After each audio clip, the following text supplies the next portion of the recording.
So where are your holes in your industry? So as we looked at so I went to the University of Michigan. My brother went to Michigan State. He graduated in business and finance. I graduated in sports communications. But as we looked at it, we said, how much literacy training did you get in your business and finance degree or in any of our education? None. I mean, I'm not talking CFO. I'm not talking, statistician and economist. I'm talking like, how do you manage debt and invest for retirement and stocks, bonds, and general financial literacy? Zero. Oh, that sounds like a hole to us. So let's start a financial educational seminar. Well, we found one that was already in existence. We just licensed with them, and that's what we did. We put on educational seminars. In fact, that was our company's name at first, was Richmond Brothers Educational Seminars. And we would teach people. That sounds like a great hole that we can take advantage of. The next thing, now this is an important one.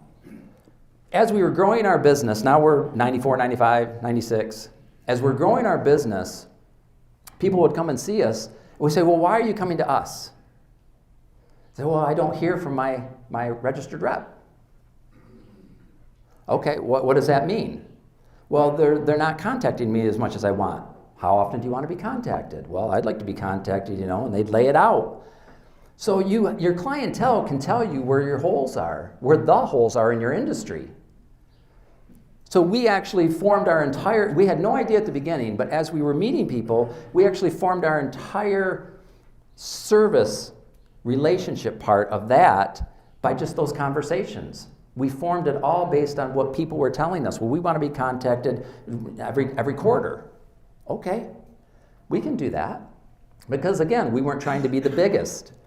So every 90 days, every one of our people get a portfolio update on what's going on in their account, or every 60 days, depends on what they want. And that all just came from our clientele as we were building them. So in your own businesses, where are the holes? Just as you're talking to people, why are you with me instead of XYZ company? Or if you're thinking of transferring to us, why? What's going on? And you can find your marketing right there, your prospecting right there is in what they're telling you. And it's not to badmouth anyone else, it's just to see, my Lord, that's a hole. What an opportunity for us. We can provide a service that none of these people are getting, and we can market that. Eventually, they're going to copycat you to a degree, and that's okay, but that's what we did. And then we were formed in 94. Where are the boomers at? They were starting to get to retirement, so it made sense to us that, like, my goodness, we should be working with boomers, people that are getting ready to retire, so that's what we did. So you just are constantly, what if we did this? Why not?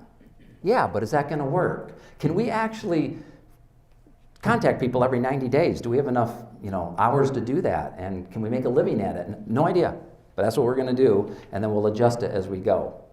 So you're constantly doing this. So now this is a good slide for the prospecting and the marketing.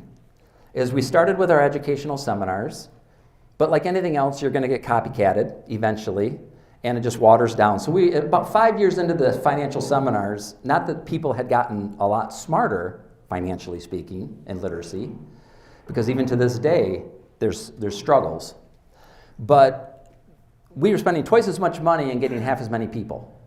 So we said, okay, what if we did events? Well, what does that look like? Well, what if we like baseball?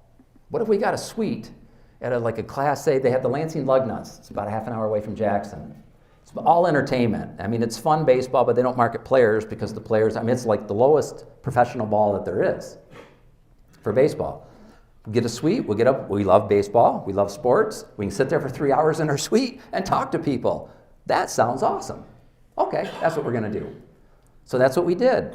And we did that for a period of time, and then you continually are retreating, you're continually asking the questions, so what have we gone now 30 years later? We're back to seminars.